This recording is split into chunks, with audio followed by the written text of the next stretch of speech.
this woman, but what we do know is that she's black, the victims are white, and it's not being investigated as a hate crime, and it won't be investigated as a hate crime, because remember when they told us that black people are not capable of racism? And this is not a show to like try to stir up racial divide. It's a show to point out the absurdity of the two-tiered system of justice in our country, where they tried to give Hunter Biden a plea deal. That, first of all, let's go all the way back to Hunter Biden.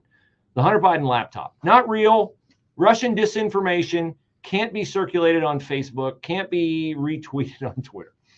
Yesterday in Delaware, the Hunter Biden laptop that was not real and was Russian disinformation and was all made up and couldn't be confirmed was introduced into evidence in a federal gun case against Hunter Biden. Introduced into evidence by federal prosecutors in the trial of Hunter Biden. Okay, two-tiered system of justice, right? Okay.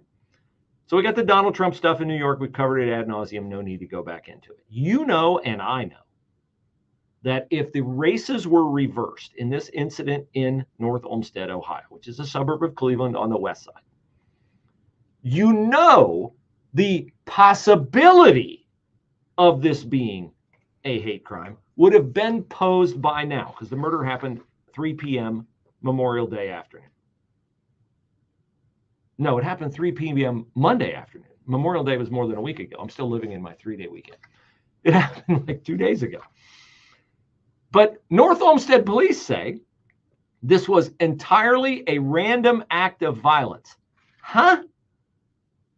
A woman sees another woman with her adorable 3-year-old son in the caddy of a shopping cart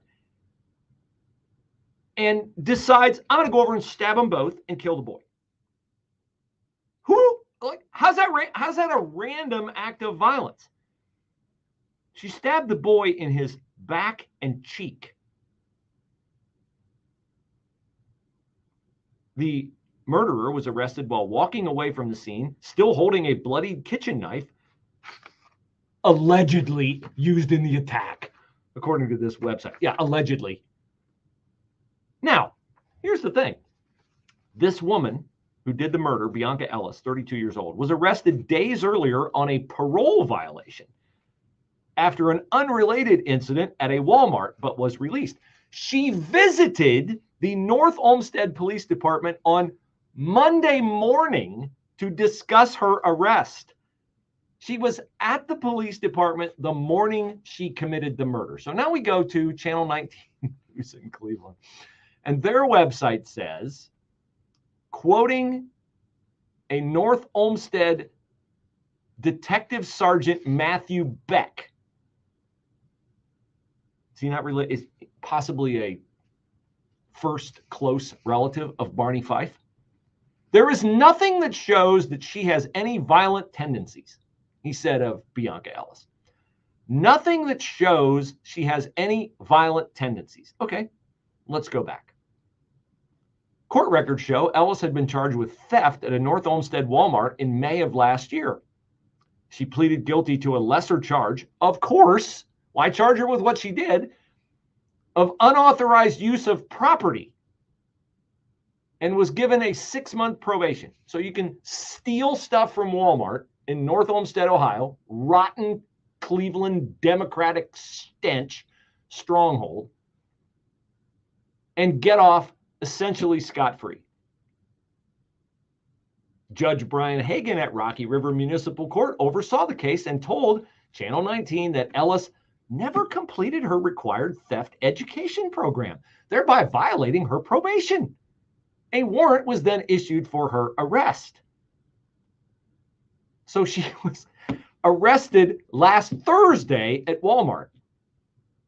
A welfare check was done on her, and she was found to have the warrant, so she was taken into custody, and then she was released and came back Monday morning inquiring about some property of hers.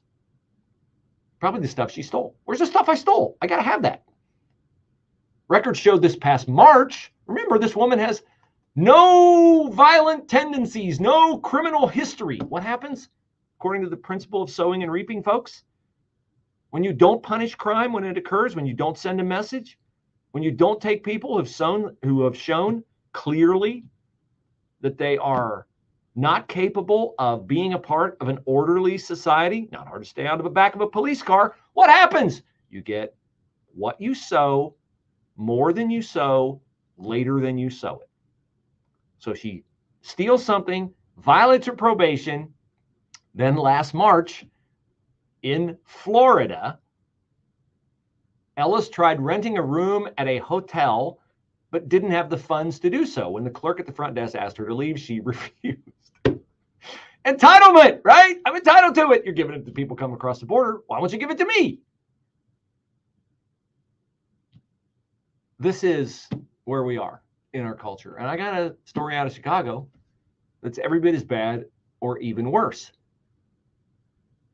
A woman and her husband, both white, walking down a street in downtown Chicago. A roving gang of teenagers comes up behind the husband, punches him in the head, punches him again in the head. He tells his wife to run. She runs. They tackle her. They tear her hair out. I got a picture of her holding a big chunk of her hair that they ripped out. They kick her. They beat her. And they kill the child she is pregnant with. What charges are filed against only 2 of the teens, both juveniles?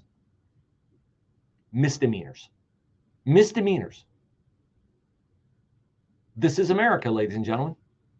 This is George Soros funded crime and punishment policy, which is to say, crime is not punished. That's the policy.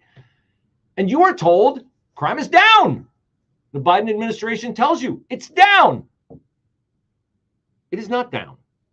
Not from when Donald Trump was in office, maybe from the George Floyd riot period and 2021 when Biden took office, but it is not down compared to what it used to be